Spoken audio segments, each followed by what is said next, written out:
Have you ever felt that something or someone is missing in your life even when everything seems to be in place?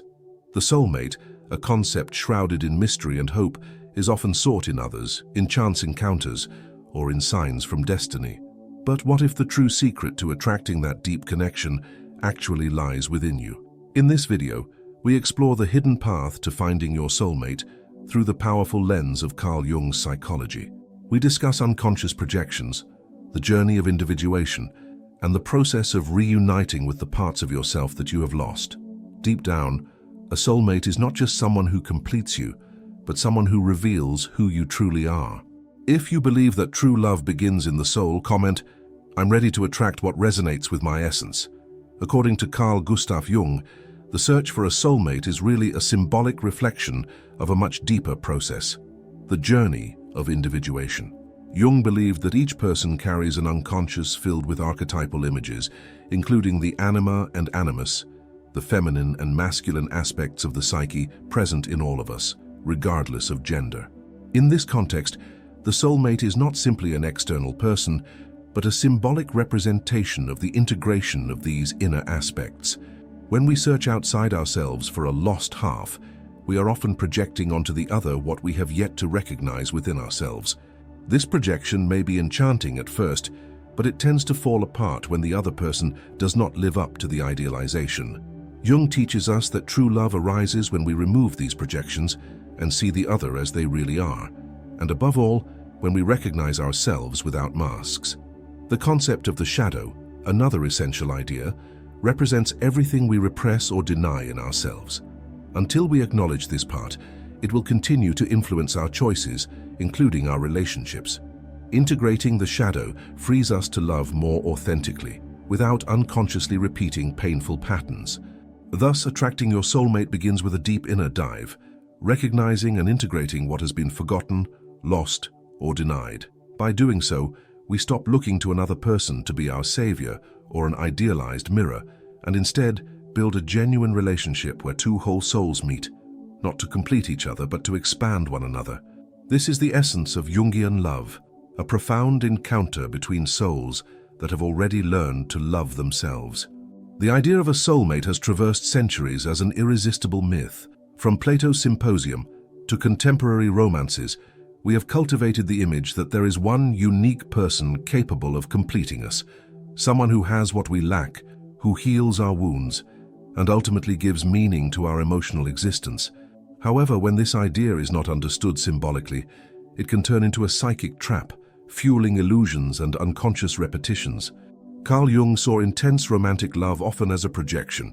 When we fall in love, we do not see the other person as they truly are, but as a mirror of unrecognized inner content. We project onto the other our ideals, wounds, hopes, and even parts of our soul that we have not yet integrated. The fascination in this sense arises from the power the other person has to awaken what lies dormant within us. That feeling of knowing someone from many lifetimes may very well be the unconscious recognition of something that has always been inside us, waiting to be activated. Such projection is inevitable at the beginning of a relationship, but becomes dangerous when it remains the sole basis of the connection. Idealization hinders genuine contact, placing the partner on a symbolic pedestal where they become responsible for our happiness. This is one of the great mistakes in the search for a soulmate, believing that the other person will complete us before we have truly come to know ourselves. Romantic projection is directly linked to the lack of integration of our internal opposites. When we have not yet become aware of our own anima or animus, we look for these denied or forgotten qualities in our partner. For example, a woman who has not yet integrated her animus may feel irresistibly attracted to men who embody strength, rationality, or assertiveness, not because the other is her perfect half, but because she still needs to awaken these qualities within herself. The same happens with men who project their anima onto women who appear nurturing, sensitive, mysterious, or inspiring. Over time, reality begins to emerge.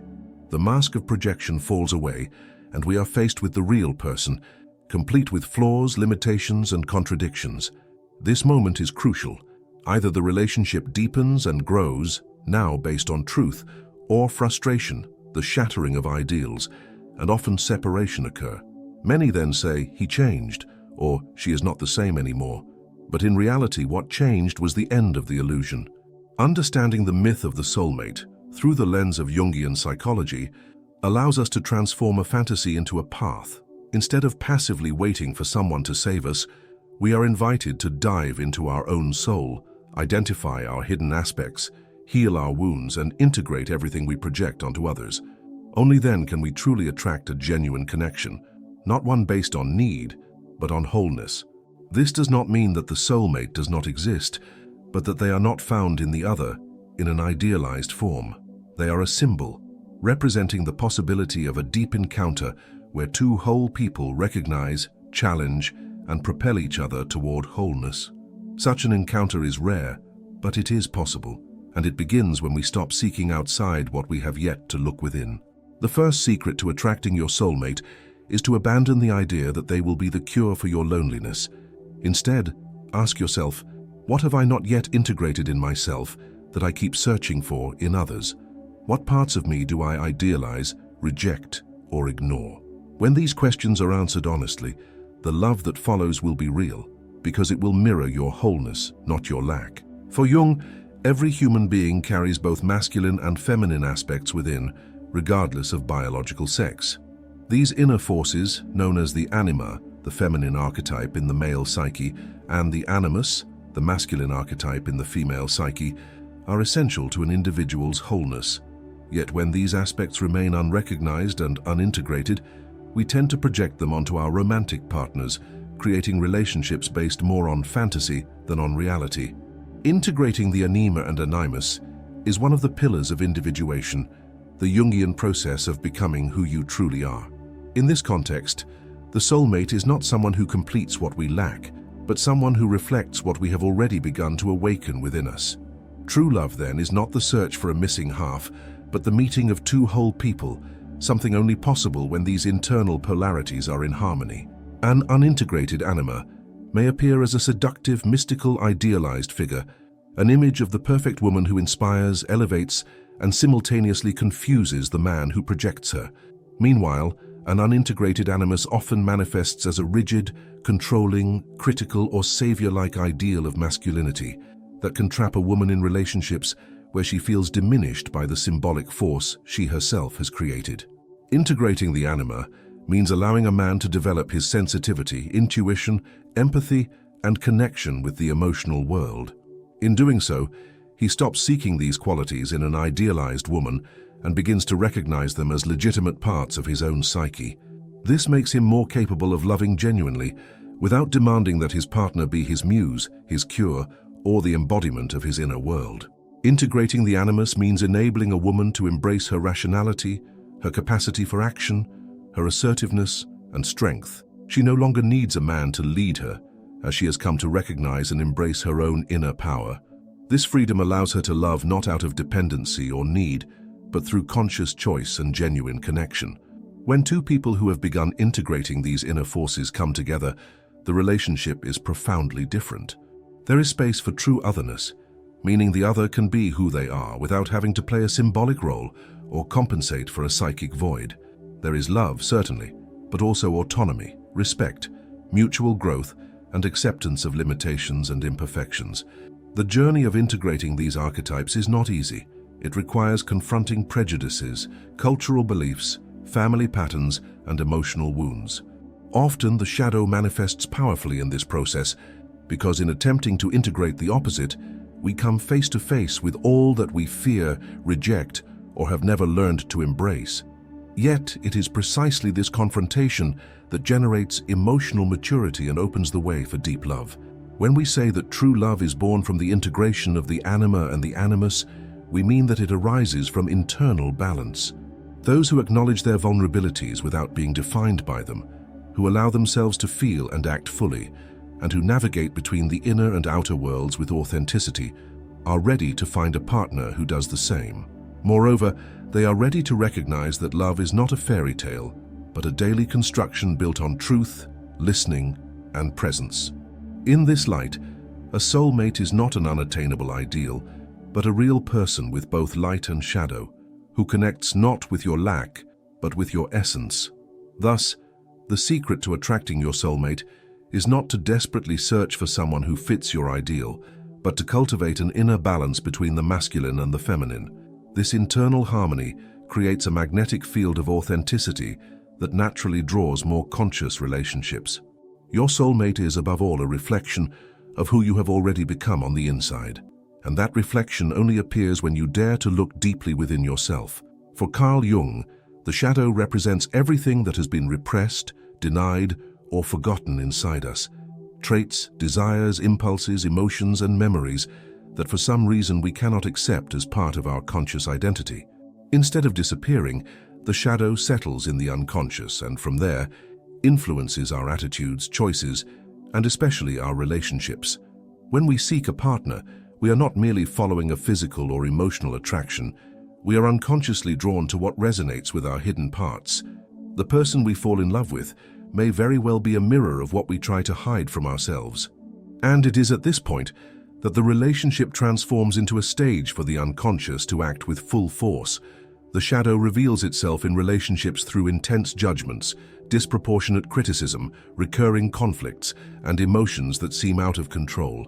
Often what bothers us most about the other is actually a part of ourselves that we do not recognize or accept. For instance, someone who overly criticizes a partner's impulsiveness may be attempting to repress their own spontaneity, which was once deemed inappropriate.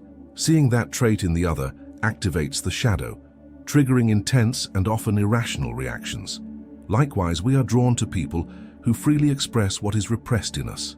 A very reserved individual may fall for someone outgoing, who represents the freedom of being that they themselves do not allow.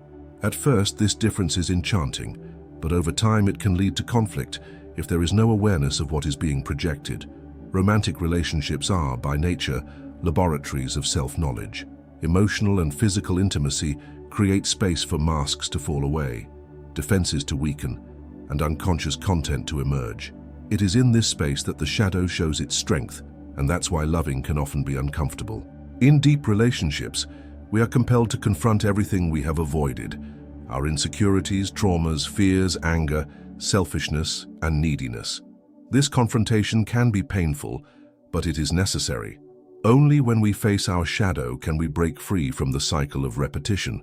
Many people live through similar relationship patterns, repeating toxic dynamics with the same type of partner, the same conflicts, the same endings. Jung would say this happens because the unconscious is seeking, through repetition, an opportunity for integration. It recreates scenarios that force us to confront what has yet to be embraced within ourselves. By acknowledging our shadow, we stop blaming the other for everything we feel. We begin to understand that anger, jealousy, the fear of abandonment, or the feeling of invisibility are internal triggers speaking more about our own wounds than about our partner's behavior. This recognition does not absolve us from setting boundaries or leaving abusive relationships. In fact, it empowers us to do so with clarity and consciousness, free of guilt or unfounded accusations. Integrating the shadow is an act of courage and love. Truly loving someone means seeing them as they are, with both light and darkness, and it also allows us to be seen in our entirety. When we stop pretending to be perfect and allow our vulnerabilities to be present, love becomes more real, more human, and more transformative. That is why the shadow is not the enemy of love, but an invitation to depth. Relationships that face the shadow together have the power to heal, transform, and liberate. However, this requires that both people are willing to look within, take responsibility, and grow together rather than trying to change one another. In this sense, the secret to attracting your soulmate lies in recognizing your shadows, not as flaws but as legitimate parts of your wholeness. By integrating them, you become a more complete, authentic person, and therefore more capable of recognizing, accepting, and sustaining a love that is equally true. At the heart of Carl Jung's analytical psychology is the concept of individuation, the process by which an individual becomes who they truly are, integrating the conscious and the unconscious, light and shadow, masculine and feminine, ego and self. This path is neither linear nor easy, but it is deeply transformative. When it comes to attracting a soulmate, individuation creates the inner conditions for a truly meaningful encounter. Most people search for a soulmate from a place of need or idealization. They look for someone to bring meaning, to fill voids, to save them from loneliness, or to represent the perfect romantic love. Yet this external search is almost always frustrating, because before you can find someone, you must find yourself. The love that heals and transforms does not come from need, but from wholeness. And that wholeness is what individuation provides. As we progress on the path of individuation, we shed the masks we created to adapt to the world: social roles, family conditioning, inherited beliefs. We begin to realize that we are much more than what we learned to be. The encounter with the unconscious reveals forgotten aspects of the soul: talents, desires, wounds, and potentials. Gradually, we move closer to the center of our psyche, the self, where our deepest essence resides. It is at this point that life begins to change subtly yet radically. Different people start to cross our path. What once attracted us no longer resonates.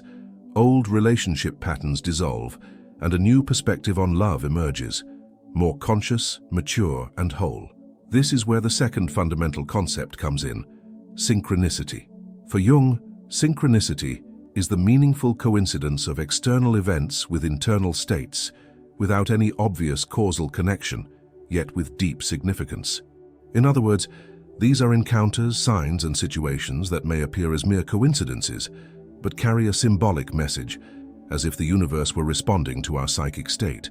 When someone is truly on the path of individuation, these synchronicities increase. Life seems to respond to this internal process. Many accounts of meeting a soulmate occur precisely in this context. People immersed in deep self-knowledge, healing, and transformation suddenly encounter someone who resonates with this new version of themselves, not by chance, but through synchronicity, as if the self were orchestrating the exact moment for that encounter, not before, not after, but precisely when both souls are ready. This does not mean that everything will be perfect from that point on. A soulmate is not a reward for becoming enlightened. Often, they are simply the next step in the journey, a meeting that will challenge, mirror, and further deepen the process of individuation. True relationships are powerful mirrors. They reveal both the beauty and the aspects that still need work.